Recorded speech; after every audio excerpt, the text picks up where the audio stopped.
Вітаємо вас, шановні друзі! Сьогодні гість медіа-центру Запорізької обласної ради, представник громадської організації Transparency International, керівник проєкту «Розбудова прозорості» Катерина Цибенко. Вітаю вас, Катерина. Розкажіть, будь ласка, про ваш проєкт, як ви вимірювали прозорість у містах Запорізької області і які поради дали нашим активістам.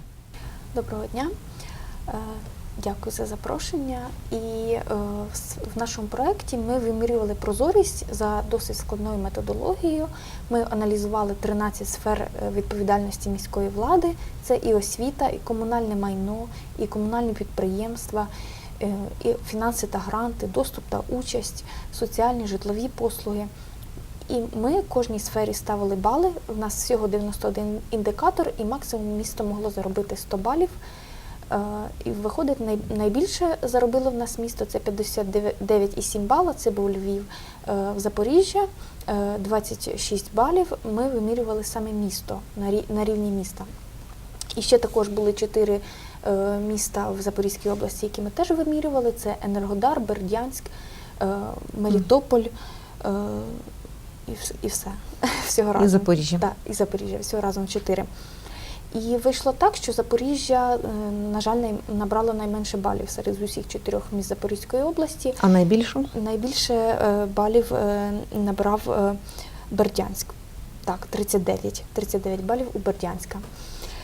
І якщо говорити про ті сфери, в яких найбільше набрало балів Запоріжжя, то це інформація про роботу органів місцевої влади, доступ та участь. Та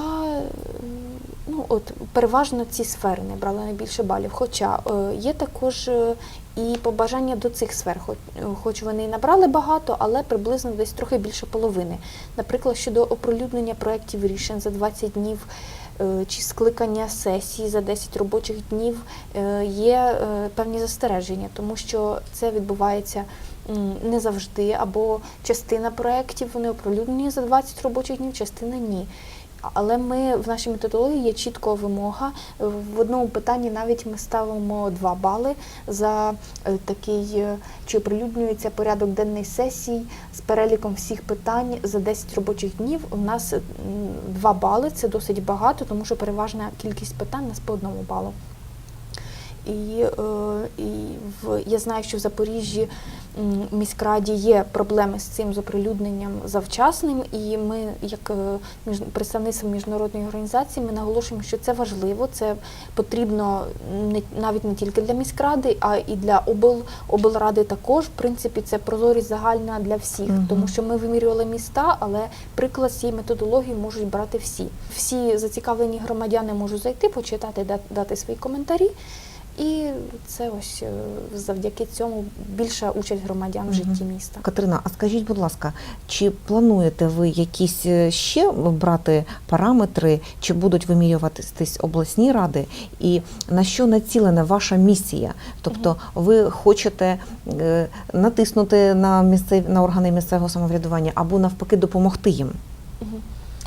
Власне, цей проєкт спрямований на міста, на міськради. І от 2 роки ми будемо працювати з містами, але ми хочемо максимально боротися з корупцією, підвищувати прозорість на регіональному рівні.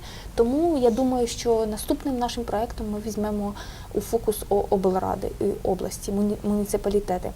А що ми далі збираємося робити, це проводити семінари та тренінги для представників влади, журналістів, громадських активістів. Ми хочемо давати практичні знання, давати рекомендації, як підвищувати прозорість у різних сферах. У нас будуть тренери по закупівлях, по соціальних послугах, по житлу, тому що соціальні послуги держжитло не тільки в Запоріжжі, а й у всіх містах набрало досить мало балів. Тому ми в цих містах і будемо пояснювати. Вибачте, тобто ви маєте на увазі, що людина, яка хоче щось дізнатися про соціальні послуги, повинна зайти на сайт міської ради і знайти там всю відповідну інформацію, яка її цікавить? Так. Тобто ваша мета – добитися цього, щоб це було? Так. І шляхом співпраці з активістами та журналістами і з владою, така багатостороння, спільними зусиллями, ми хочемо добитися цієї відкритості. Тому що самі громадські активісти, вони ніяк не зможуть це зробити. Сама влада, мабуть, Якщо от такий показник міста, то, мабуть, можливо, якоїсь там політичної волі чи чогось не вистачає, щоб виставити цю інформацію. А коли разом з усіх боків буде тиск, і стимуляція, то ми очікуємо, що це буде. Ну, я так розумію, що сьогодні стоїть питання технічне. Тобто, можливо, я не можу сказати на 100%, але можливо, що і міська влада Запоріжжя, і міська влада там, Мелітополя чи Енергодару, вона хоче це зробити, але технічно ще не готові сайти. Тобто це потрібно переробляти весь технічний бік сайтів, порталів. Чи допомагає ваша організація в цьому? Чи ви тільки даєте параметри, за якими повинні працювати сайти? Ми даємо і параметри, а також далі, пізніше ми будемо підтримувати місцеві антикорупційні ініціативи, які будуть направлені на те, щоб підвищити прозорість. І якщо от саме сайт, проблеми з сайтом це є найбільшою проблемою із прозорістю в Запоріжжі, то якщо якась місцева ініціатива нам надасть план чіткий, як вона бачить вирішити цю проблему і що буде в результаті, щоб сайт буде зручний там, і все інше, то ми можемо підтримати таку ініціативу і інші там параметри, якщо будуть забезпечені на цьому сайті. Ну і плюс не тільки щодо сайту. Якщо інші якісь сфери з нашої методології, якась місцева ініціатива бачить чіткий план, як це покращити, ми тільки будемо вітати це і будемо давати теж включатися і порадами, і підтримкою, і фінансовою, і всією, щоб вирішити цю проблему. Ну, тобто сьогодні ви презентували Так. своє дослідження, а тепер у вересні ви запрошуєте на тренінги, на семінари, де можна буде вже практичних навичок набратись. Так. Дуже дякую вам за співбесіду і будемо чекати вересня вашого запрошення. І думаю, наші громадські активісти, які працюють у місті Запоріжжя, у містах обласного значення, приїдуть і зможуть отримати необхідну інформацію. Будемо чекати. Так, дякую, Катерино. До побачення. До побачення.